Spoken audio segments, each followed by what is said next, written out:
might have thought you understood the drug trade, but how much do you really know about the hidden problems of substance trade on the global level?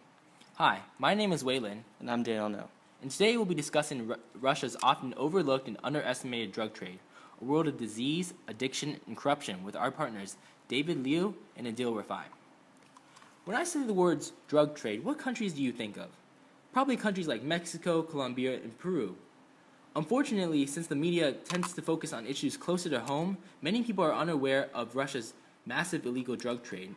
As the world's largest consumer of heroin, the country actually encapsulates many hidden mysteries concerning the war on drugs.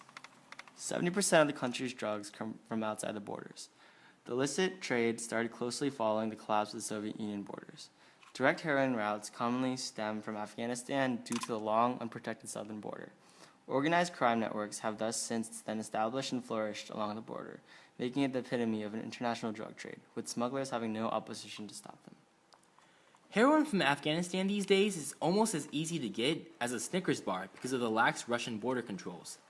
Most addicts inject heroin directly into their systems, resulting in sharing infected needles that leads to the spread of HIV or AIDS.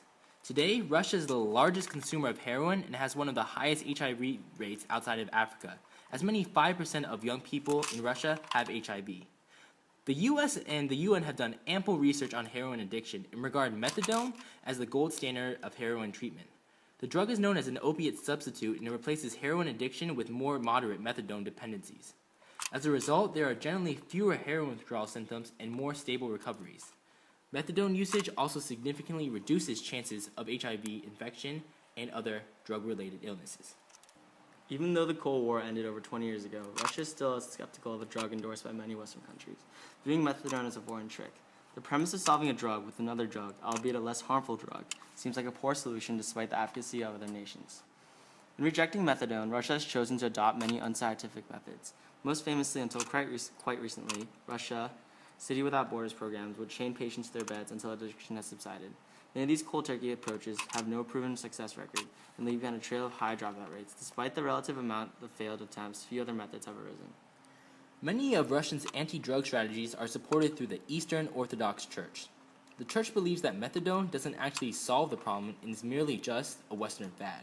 Additionally, believers state that a true cure requires strength of the individual spirit and goes as far as stopping people from implementing other measures, like clean needle exchanges or condoms for sex workers.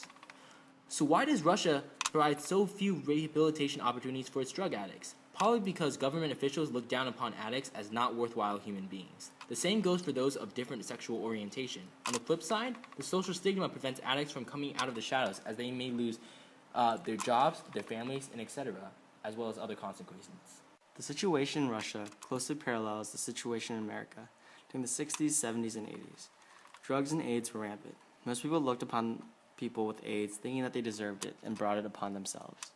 There's evidence that Russia may change its strict anti-methadone policies in the near future as their current methods are highly non-intuitive. Many of the current policymakers represent an older generation that prevent newer ideas from emerging and have already begun suffocating and suppressing the ideas of a younger, unorthodox scientific generation. Without political change, the influx of activity from the upcoming generation, Russia stands to fall far, far behind. Countries around Russia like China and Ukraine have already demonstrated methadone's potency. China is fairly close to Russia in terms of political structure, and the inflexibility to change has already begun to lead Russian citizens to question whether or not current leadership has what it takes to solve the problems of the current day. Back to the comparison to the US. The social stigma may subside over time. Ultimately, the integration of addicts and those of different sexual orientations in society will end policies that depend on social stigmas. Ultimately, science transcends borders. Not only have Russia's drug policies failed, the implementation has been just as bad. Police have unlimited freedom to arrest people without question, are prone to bribery, and have demonstrated poor maintenance of the borders, becoming virtually ineffective in stopping the drug trade. Will Russia finally give in to international pressures and effectively crack down on drug abuse by adopting methadone, or will Cold War tensions live on as millions die? Only time will tell.